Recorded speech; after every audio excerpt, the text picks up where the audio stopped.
안녕하세요. 오늘도 시장을 실전 전략으로 풀어드리는 우영입니다.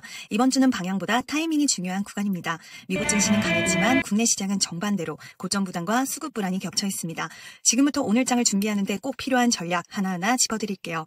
글로벌 마켓 요약입니다. 먼저 글로벌 흐름부터 보겠습니다. 미국 증시는 사상 최고치를 또 경신했습니다. 다우지수는 무역협상 기대감에 1% 상승하며 43,819포인트까지 올랐고 S&P 500과 나스닥도 각각 0.52% 오르며 나란히 사상 최고치를 기록했죠. 엔비디아는 1.8% 올랐고 나이키는 실적 서프라이즈에 하루 만에 15% 폭등했습니다. 아마존, 구글, 메타까지 대형 기술주 대부분이 강했습니다. 하지만 한쪽에서는 차익 실현도 분명히 나왔습니다. 팔란티어는 마이너스 9.4% 하락했고 코인베이스는 마이너스 5.8%로 조정을 받았습니다. 암호화폐와 일부 AI 테마주는 이미 과열 부담이 누적된 상태입니다. 채권 시장에서는 10년물 금리가 4.29%까지 올랐고 달러인덱스는 97.26으로 소폭 강세입니다.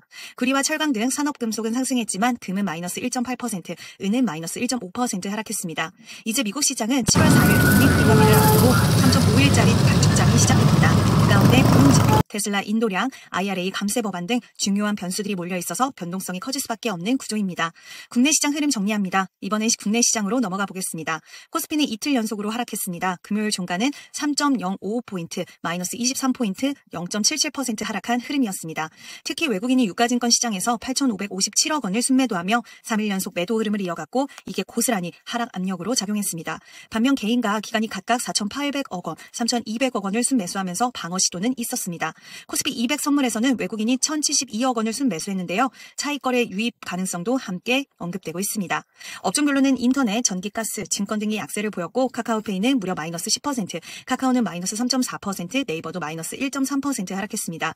반면 통신, 금속, 기계는 상대적으로 방어력이 있었습니다. 주목할 뉴스 및 이벤트입니다. 이번 주 시장은 정책과 대외 변수에 모두 영향을 받을 수밖에 없습니다. 가장 큰 변수는 트럼프입니다. 7월 8일이면 미국과 중국의 상호관세 유예가 종료됩니다. 트럼프는 모든 국가에 25에서 50% 관세를 부과하겠다고 했고 캐나다와의 무역 협상도 전면 중단을 선언했습니다. 이 말 한마디로 무역 불확실성이 다시 올라오고 있습니다. 여기에 테슬라 CEO 일론 머스크는 IRA 감세 법안이 미국 내 일자리를 수백만 개 파괴할 것이라며 공개 비판에 나섰죠. 정책 이슈도 뜨겁습니다. 7월 4일 독립기념일 이전에 트럼프는 IRA 감세 법안 그리고 해외 자본 이득세 개편 등을 통과시키려고 하고 있습니다. 우리 시장도 정책 이벤트가 큽니다. 30.5조 원 규모의 2차 추경안이 통과 대기 중이고 상법 개정안은 유예 없이 바로 시행된다는 단독 보도도 나왔습니다. 이게 왜 중요하냐면 스테이블 코인, 원전, AI, 지배구조 이슈들이 바로 이 정책 이슈들과 직결돼 있기 때문입니다. 특징 섹터 및 종목 흐름입니다.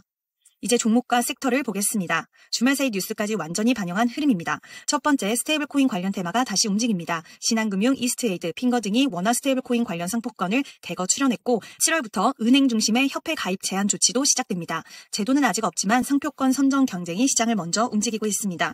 두 번째 전력 인프라와 원전 해체 이슈입니다. LS 마린솔루션은 외부 차입 없이 유상증자의 모회사 전량 참여했고 미드테크와 휴림로봇은 고리 1호기 해체 승인 수혜 기대감에 급등했습니다.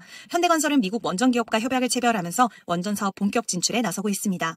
세 번째는 AI와 헬스케어입니다. 국가대표 AI 개발팀이 8월 발표될 예정이고 네이버, 삼성, SKT 등이 후보군에 올랐습니다.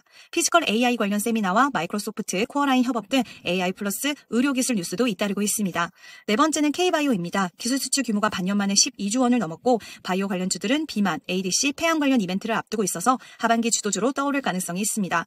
다섯 번째, 지배구조와 금융입니다. 콜망홀딩스는 남매간 경영권 분쟁이 본격화되면서 주가가 18% 이상 급등했고 신한금융은 시니어 시장 진출을 선언하면서 4천조 원 시장 공략에 나섰습니다. 오늘장 전략 포인트입니다. 정리해드리겠습니다. 지금은 고점 돌파를 노리는 장이 아닙니다. 외국인 매도, 환율 상승, 그리고 대외 불확실성까지 3중 압박이 있는 구간입니다. 따라서 오늘 전략은 낮게 사서 짧게 먹는 구조, 분할 진입 중심 전략이 기본입니다. 주요 타겟은 세 가지입니다. 전력 인프라, 원전 해체, 방산, 정책 모멘텀 지속, 스테이블 코인, 핀테크, AI 헬스케어, 뉴스 기반 모멘텀, 실적 기대 반영되는 삼성전자 중심 반도체, 단기 수급 버팀목. 반대로 인터넷, 2차 전지 고점 종목은 추가 조정 구간이 예상되므로 관망 또는 눌림 진입 전략이 유효합니다.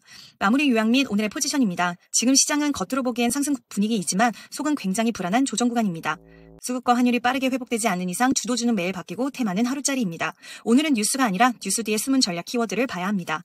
SK하이닉스 30만 원 돌파 실패, 골마홀딩스 지배구조 분쟁, 스테이블 코인 상표권 경쟁, 원전 해체 승인, AI 국가대표 선발, 삼성전자 실적 대기, K바이오 수출 호조. 이 모든 뉴스는 매매 전략으로 연결될 수 있는 실전 재료들입니다.